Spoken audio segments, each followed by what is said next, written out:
a Soviet dream that became a nightmare. A disaster officials tried to cover up, as a brave few battled to stop radiation spreading across the globe. Using top-secret Soviet documents and hearing from those who risked everything.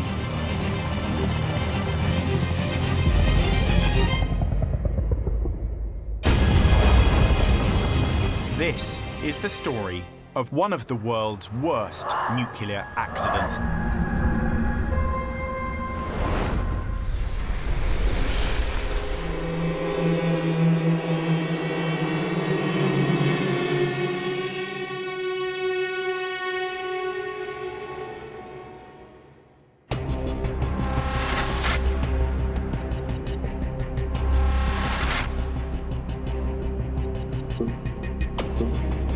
It's been 8 days since Chernobyl's fourth nuclear reactor exploded.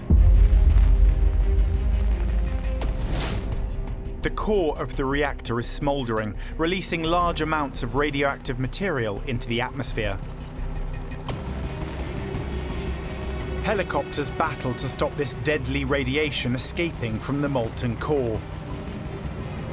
The temperatures, which we are led to believe were in excess of 2,000 Kelvin, would annihilate anything that came into that vicinity.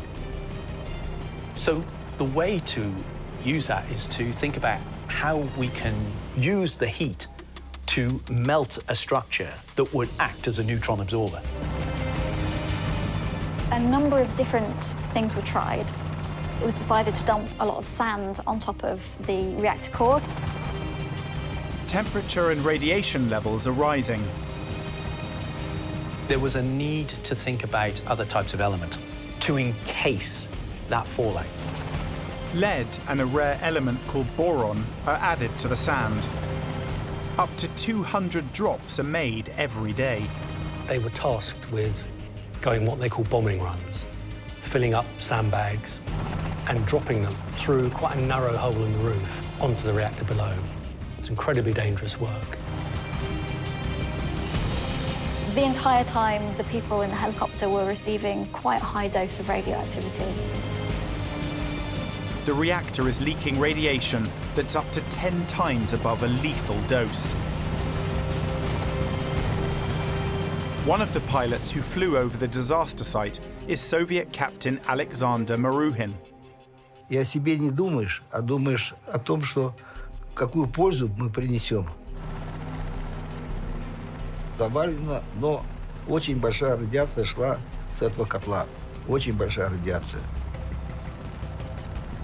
Хоть и вертолет весь был закрыт, но кабина грузовая открыта, потому что замерялась непосредственно фотографии, хотели сделать фильтрованные маски, которые на борту вертолета у меня были, они практически не давали результата никакого.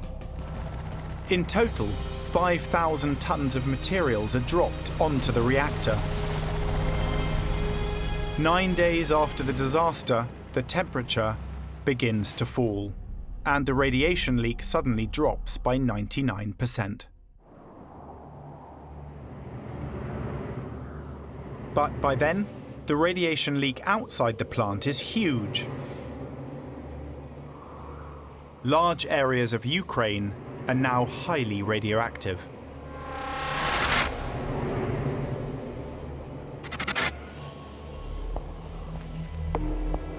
The Soviet government announced an ambitious cleanup operation. Thousands of people are drafted into Chernobyl from across the Soviet Union.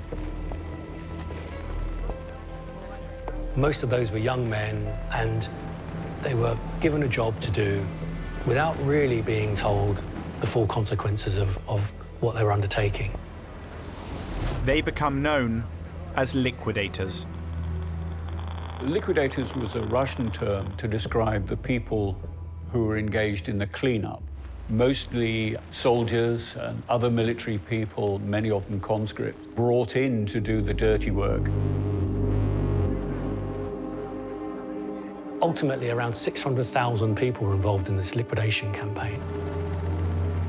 This is a high-risk operation. Working in and around the disaster site, the liquidators risk being exposed to high levels of radiation. Если замеры мы делали на Земле, то было 2,3 тысячи рентген. Тысячи рентген. Не миллирентген, а рентген. 2,000 Röntgen is 10,000 times higher than background radiation. And many liquidators, like Vladimir Kagan, are sent into areas like this with little or no safety equipment. Вся защита была, это одежда. Белая, комбинезоны, носки и нижнее белье одеваешь. В конце смены ты опять это сделаешь. Снимаешь, одеваешь свою. The liquidators were definitely inadequately equipped for the dangers that they were facing. The rule really was that the job had to be done, and if there wasn't the safety equipment, then people simply weren't given it. Many liquidators travel miles from Chernobyl. They move from village to village, searching for radiation hotspots. The release of radiation from the Chernobyl disaster was so intense that anything that came into that vicinity would have been irradiated. Many towns and villages were affected by radiation. Where a building was infected, it was sprayed with a decontaminant. It was a viscous liquid that caused any radiation to adhere to the side of the building. So the building itself became a kind of almost flypaper where irradiated material was stuck to it.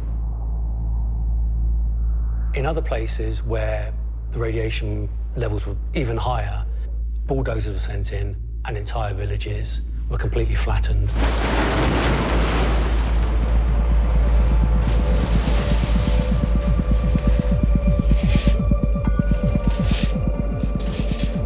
Abandoned homes are searched. Cars are collected. Anything registering high levels of radiation is removed and buried.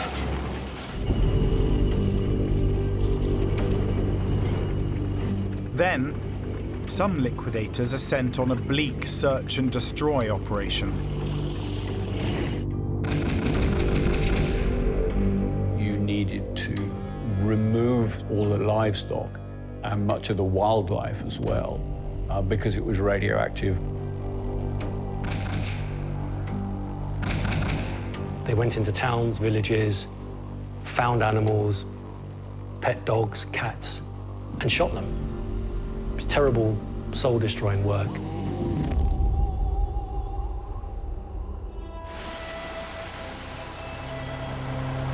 As the cleanup operation continues, helicopter pilot Alexander Maruhin is recruited for a special mission. Специальная карта, секретная она, правда, была. Но у меня на борту находились академики по ядерной энергии. Они замеры делали Земли, Земля нормально была, все. Земля наша получила большую грязь, радиацию. Harmful levels of radiation are detected up to 19 miles from the disaster site. During one flight over this contaminated countryside, Alexander makes a surprise discovery. Ну, вернувшись в этот район, пролетая над поселками, наблюдаю, сидят у дома. Приземлившись прямо в огороде у дома, подхожу к сельчанам и спрашиваю: а почему вы здесь? А мы вернулись, мы его не можем покинуть. Рядом коровы есть, и доют, и сами кушают, что там, не знаю, но мы питаемся. Their cows are likely producing milk that's highly radioactive. In the aftermath of the disaster, over 100,000 people are taken to hospital for examination. If radioactive iodine gets into the food chain, and particularly into milk, almost all of it goes to this small thyroid gland in our neck. And so they got really very, very high doses of radiation to their thyroid gland. Across the vast radioactive landscape, many people fear that they've been poisoned. They didn't know what physical damage they'd suffered, whether they had radiological symptoms, whether they were suffering more cancers than you would have expected. They feared it.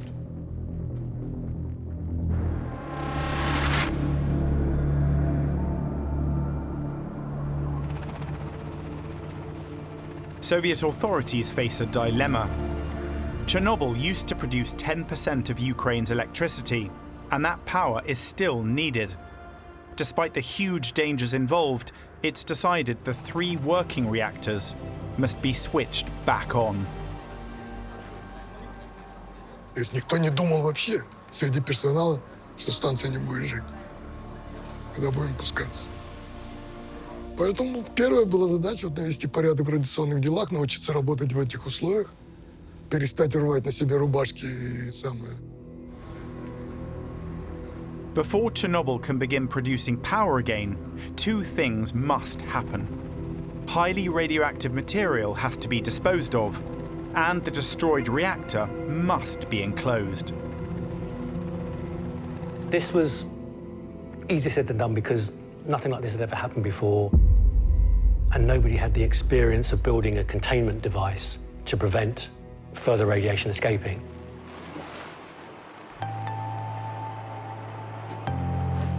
An ambitious plan is drawn up. A large metal structure will be built, called the Sarcophagus. It was essentially a series of flat-packed slabs of concrete and steel, built off-site, put together, moved into position around what was left of the reactor building, and then assembled. This turned out to be probably the world's largest prefabricated building. Инженерные, опять же, простейшие решения. Принимали решения, делали, строили. При минимальных, кстати говоря, затратах доз. Его перекрытие и так далее, они практически стоят без единой там, связки болтами, гайками. Как из бревен собранный дом.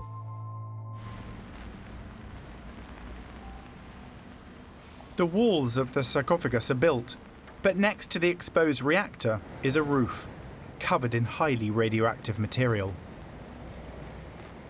Before operators can go back to work, this has to be cleared.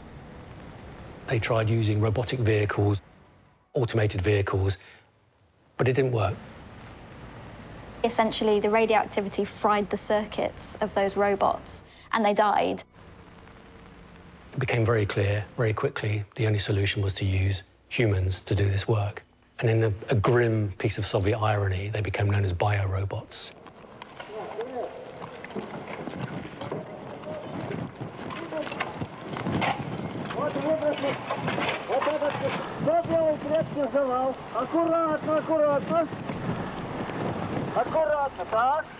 Soldiers were sent up to clear off the debris from the roof, back into the reactor hall. They were incredibly brave because they faced something that was, to them, a terrible danger.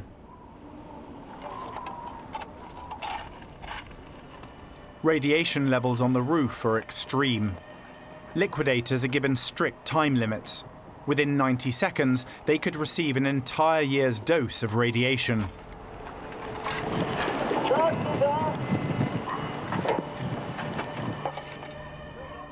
Most of the dose they got was you can't control with suits and respirators. There is an additional risk from inhalation of radioactivity. There's an additional risk if you get contamination on your body. They were getting an external gamma dose rate risk, which goes through any suit that you can imagine. Nearly 4,000 people braved the roof to clear this deadly material.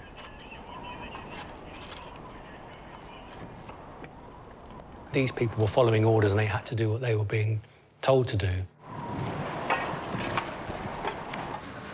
Но то, что после каждой смены многие вырывали, это я видел сам, те, которые ходили. The fear of suffering radiation sickness drove many to use unorthodox ways that they believed would protect them. Some drank vodka, others took even more dangerous and futile measures. Потому что спирт нет-нет выдавали, не то, что выдавали, а получал я на летательный аппарат, спирт получал. Вот. Приходилось ребятам всем вечером перед сном раздавать. Может, поэтому и спаслись, кто употреблял спирт. Видно, промывало органы, все это промывалось.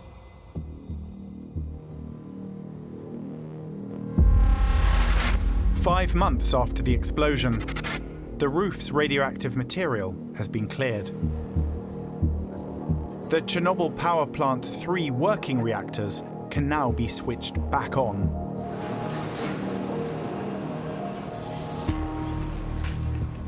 — 26 сентября 1977-го я включал его как оператор. А 1 октября я включал его уже как главный инженер.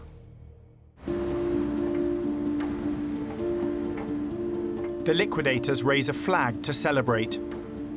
But within 24 hours, disaster would strike again.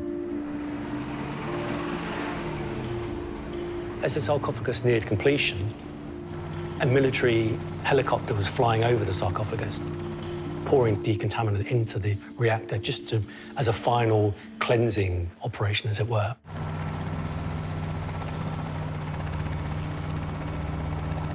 И все, и он упал прямо на наших глазах. Мы шли с обеда и это видели. Кран был настолько высокий, что вертолет зацепился лопастями за троса.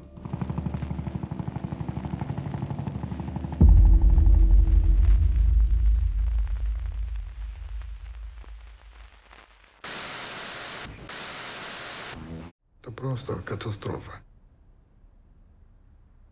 Там все погибли. 2 человека или 1, я не знаю. These 4 victims add to Chernobyl's death toll. And 6 months after the explosion, now over 18,000 people have been admitted to hospital. In late November, the sarcophagus is sealed. They managed to put up the entire erection in around about 250 days, which is quite remarkable. The radiation leak has finally been stopped. The world breathes a sigh of relief. We're assured it's now completely safe to be here, just a few hundred yards away from reactor number 4. When the concrete entombment was finished, the level of radiation went down by several thousand-fold. The summer of 1987. Chernobyl makes headlines once more. 12 miles from the disaster site, inside this building, a trial is taking place. The trial became known as a so-called open trial in the closed zone because they conducted it in Chernobyl. No one could admit that the system could fail because the system was everything. So the government can't accept that responsibility. It's got to be someone else's fault. In the dock are 6 people, including Anatoly Dyatlov, who was in charge on the night of the disaster, Chief Engineer Nikolai Fomin, and Chernobyl's plant director, Viktor Brukhanov. Brukhanov knew quite well that sooner or later he would end in prison. That was part of the unwritten rules of the game. Within the Soviet managerial system, the director would be always kept responsible for what happened. For many, the verdict in this trial is a foregone conclusion. The authorities had made up their mind who was responsible, but there needed to be some form of public acceptance and show of trial and retribution. As authorities prepare to pin the blame, secret KGB documents now reveal they knew these people weren't responsible. Chernobyl's style of reactor had major design flaws. This document states that in 1987, there were 66 emergency shutdowns at nuclear power facilities across Ukraine, which seems to be really very high. 80% of these shutdowns are associated with design and process equipment. It tells me straight away that the design is arguably not fit for what its purpose would be. Rather than admit Soviet design was at fault, witnesses are called to try and pin the blame on those on trial. Меня вызвали, я из Москвы прилетел. Мне задали 2 или 3 вопроса. Когда понял, что я отвечаю не так, прекратили допрос свидетелей. Все, я улетел обратно. The verdict is announced. All are found guilty of violating safety measures. Dyatlov, Brukhanov, and Fomin received the maximum sentence, 10 years hard labor.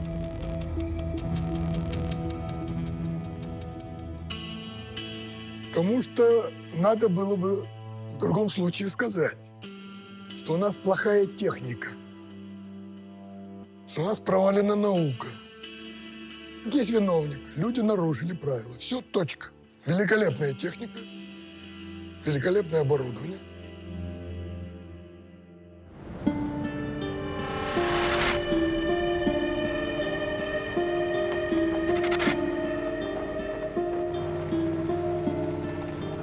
Five years after the Chernobyl disaster, and its impact is still being felt. It has severely damaged the stability of the Soviet Union. Chernobyl became a catalyst for the independence movements that had been growing, I think, quite slowly, but had been calling for more autonomy for the republics.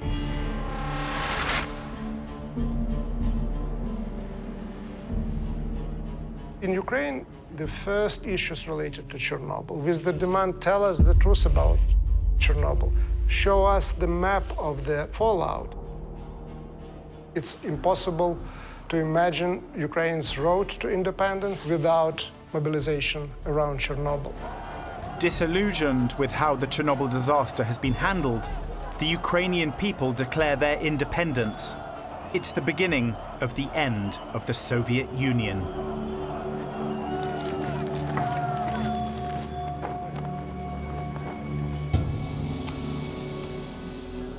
But in the rush towards independence, the human cost of Chernobyl is forgotten. Many of the liquidators, those who cleared up the disaster, are suffering terribly.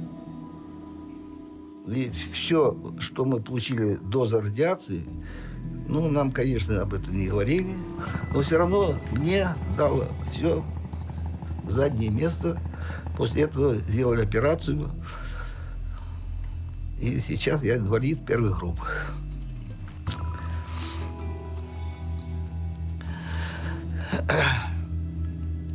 Меня там обследовали много-много раз. У меня лично, я перенес операцию. Рак толстого кишечника. Вовремя я обнаружил его.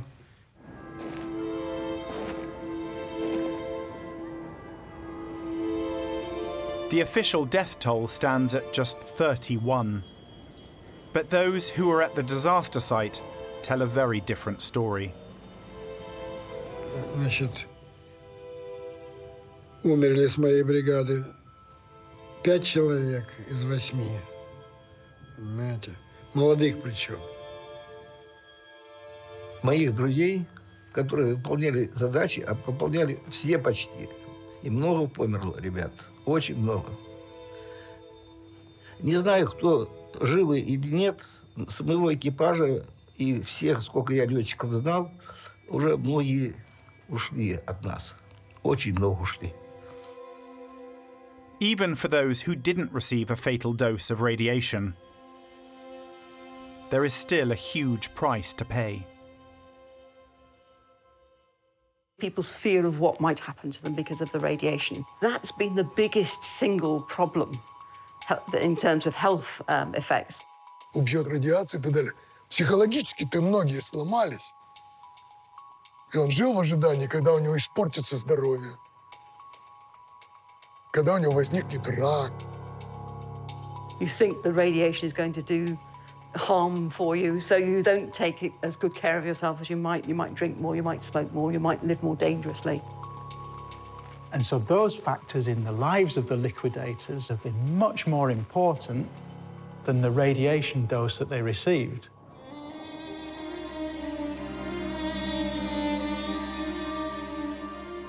By the mid-90s, for those living in areas contaminated by high levels of radiation, there's a growing health crisis. I started becoming interested in Chernobyl when my boss, who was one of the premier pathologists, came back from Belarus. He was visibly shaken.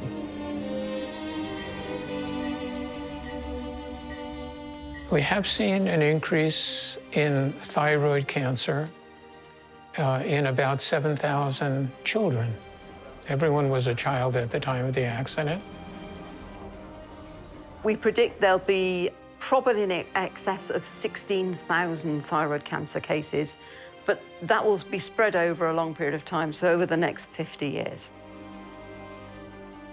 Most of us were expecting to see far more different types of cancer from exposure to radiation. It is possible there may still be an increase, but we would have started to see something by now if it was going to be a big increase. The exact number of deaths caused by the radiation will never be known, but the UN estimates it could be as high as 4,000.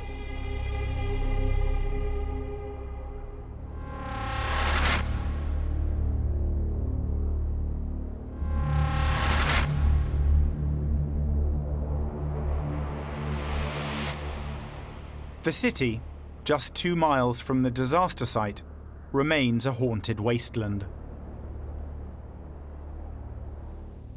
Without human interference, nature is reclaiming the area.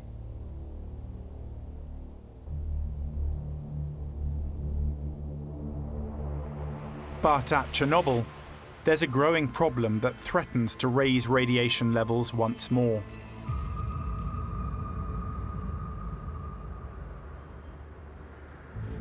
Inside the sarcophagus, it was essentially continually raining. It was because of the heat difference between the inside of the sarcophagus and the outside. So everything inside of the reactor building, inside of the sarcophagus, was corroding really very badly, including the fuel itself, which, when it corrodes, it creates radioactive dust.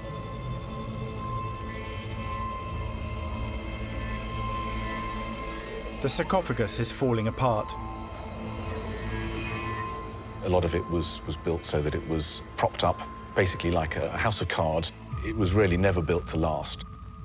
Sooner or later, it was going to collapse.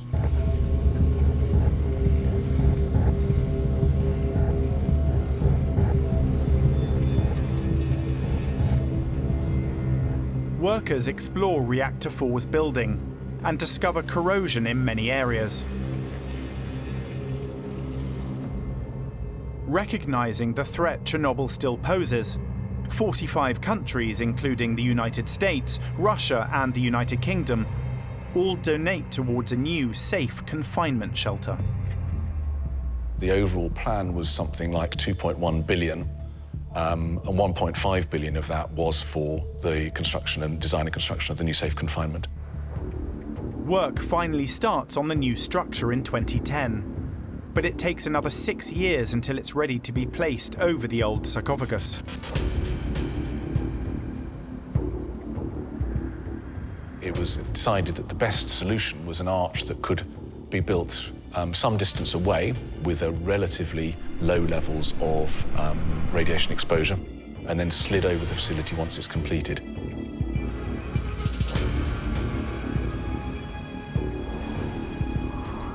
This is to be the largest movable land-based structure ever built.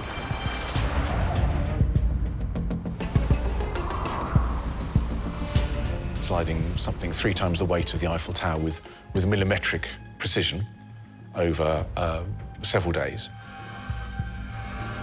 The longest slide we did in one day was about 18 meters, and it had to slide 300 meters. That gives you an idea of how long it took, and it was slide, stop, check, slide, stop, check at every time.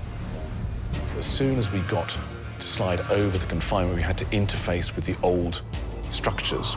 We encountered tremendous challenges in terms of the radiological risk there. The worst was places where workers could work for about 5 minutes a day in terms of sealing the old structure because of the radiation levels were so high. At times had doubts whether we'd actually ever get over the finishing line.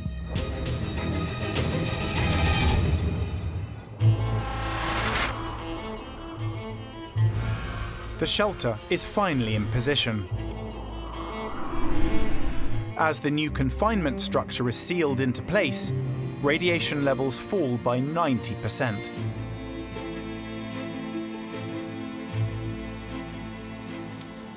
The lifetime of the new safe confinement is 100 years. Its design life is 100 years. I have every expectation that it will actually last considerably longer than that. Reactor 4 is now safer than it has ever been, and the teams start the long and difficult task of deactivating the remaining reactors.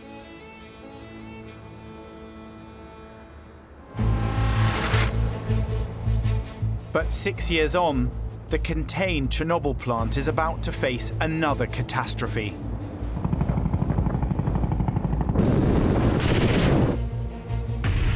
Once the invasion happened, people realized that the invasion route, one of them at least, towards the capital, Kiev, lay through the exclusion zone.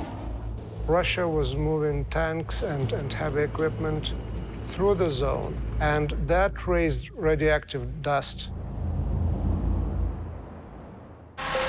Ukraine is under attack. It has been since the early hours of the morning. Russia pouring troops and tanks into the Chernobyl exclusion zone.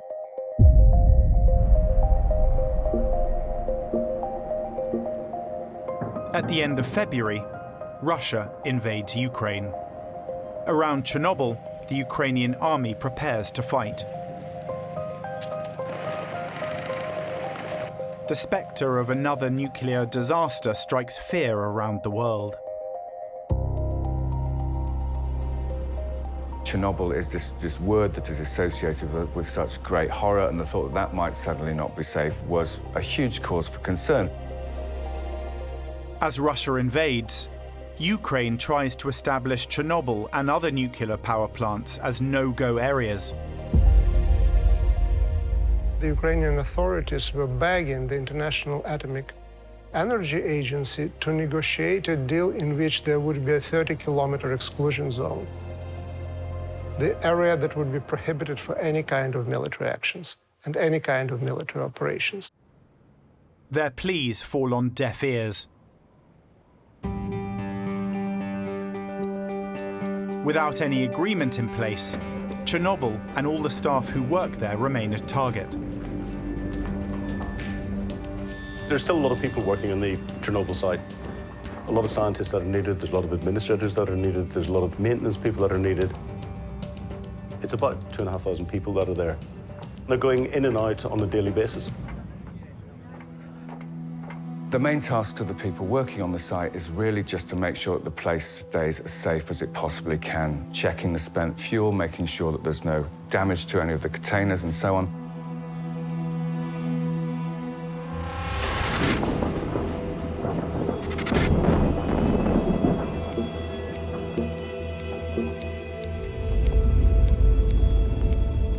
Within hours of the invasion, Russian and Ukrainian forces battle outside the nuclear power plant. I think that really struck a deep chord and provoked deep fear that something might once again go wrong in Chernobyl.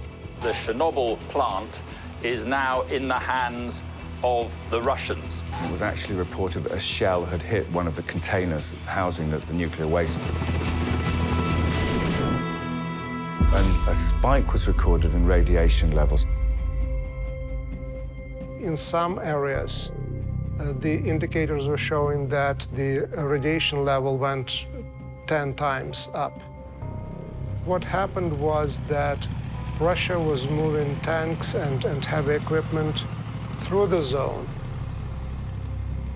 and that raised radioactive dust. The rise in radiation levels is relatively low,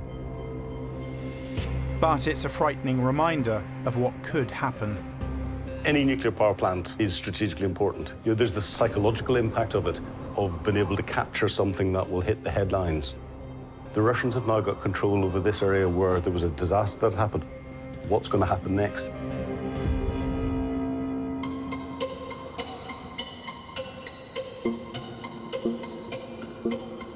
Just 13 hours after the invasion begins, Russian forces take over Chernobyl.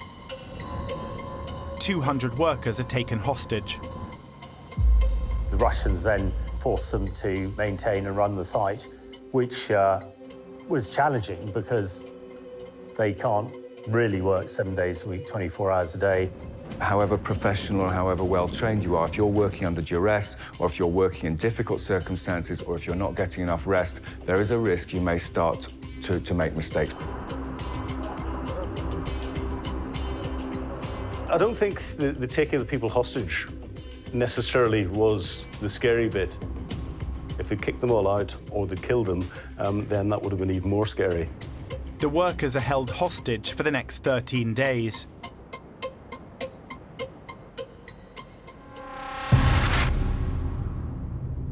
Then, the situation at Chernobyl worsens. On the 9th of March, the power went down on the Chernobyl site. Now, that was significant because the power is needed to keep the air conditioning systems going inside the containment buildings where a lot of the spent nuclear fuel is being stored.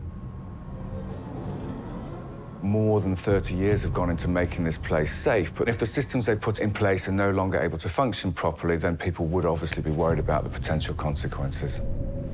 The loss of power could lead to a radiation leak. If the heat builds up, the water that's surrounding the spent nuclear fuel will begin to evaporate.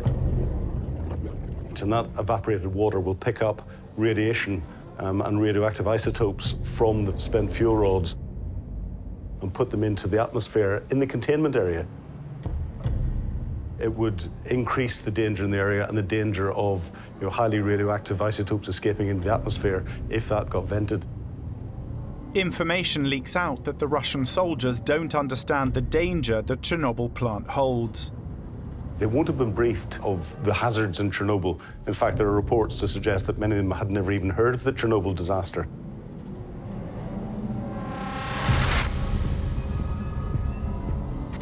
With every passing day, there's a growing fear about what's happening inside the plant. Suddenly, all monitoring systems and all communications to the outside world are cut.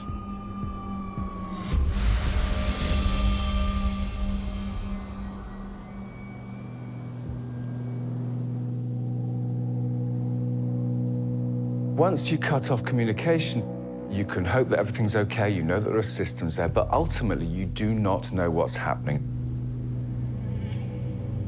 Communication is absolutely key. Once you lose your situational awareness, then one's mind starts to run riot.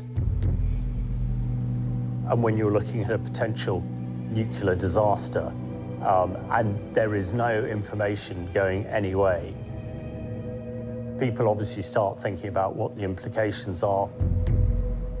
And because it's nuclear, one is looking at the worst case scenario.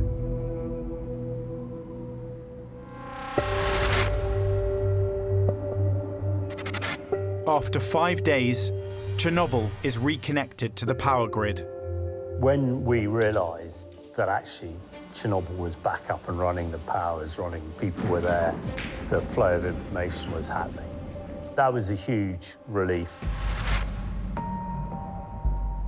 The workers have been held hostage for 3 weeks. Conditions inside the plant are deteriorating. It seems unlikely to me that Chernobyl had 3 or 4 weeks of food already backed up. We know that the Russian army has got no food, so no doubt they were on meagre rations with people holding guns over their head and not knowing what was happening tomorrow. I mean, absolutely horrific. There are reports of people having to sleep on chairs or in their offices or whatever. This is not a place which is meant for people to stay there for days and days and days. The hostages have now exceeded 15 days at the plant. The maximum time allowed to keep radiation exposure to safe levels. If the war means that those levels have not been observed or adhered to, then there are potentially consequences for the people who are working at the site and may have had more exposure than they should have. Word gets out that Russian soldiers digging trenches around Chernobyl could be falling sick. They won't have understood the threats from the radiation. So they're sitting there breathing in the smoke with radioactive particles in it, the dust that their armoured vehicles and their wheeled vehicles are kicking up with radioactive isotopes in it, and not knowing that these are potentially causing them harm. They probably still don't know that these are causing them harm, and I suspect the Ukrainian scientists haven't told them.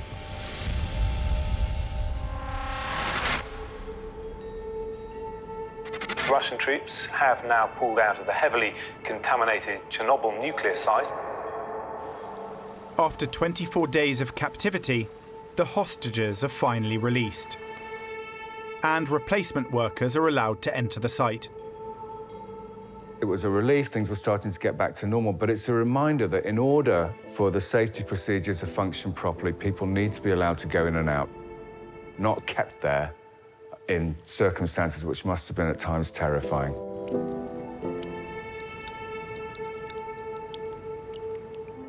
The Russian targeting of Chernobyl has highlighted the potentially devastating role of nuclear installations in wartime. The last time that we had a large-scale war in Europe, the Second World War, this was not a Europe where there were nuclear power stations. And I think the return of 20th century war, combined with this technology that was supposed to be part of a peaceful future, has really scared people. Russia is really weaponizing nuclear power plants in this war on Ukraine. What is happening in Ukraine today is a warning to the world as a whole about the danger of the nuclear power that normally we didn't think about or didn't talk about, and that's what happens once the war arrives. The unthinkable of attacking nuclear power stations has happened, and we must make sure that it doesn't happen in future. Chernobyl's deadly legacy began over 30 years ago and will continue long into the future. The Chernobyl reactors today are a stark reminder of what happens when you don't think things through, when you don't have a plan for what to do when something goes wrong. Particularly when we're talking about radioactive materials that could have severe health consequences. Those materials are now there. They may still be there for another 30 years, maybe 300 more years. Today it symbolizes different things for different people. It has been a symbol of the danger that the nuclear power brings along, but also a symbol of the war and Russian aggression. So Chernobyl really means different things, but none of those things is actually good or positive.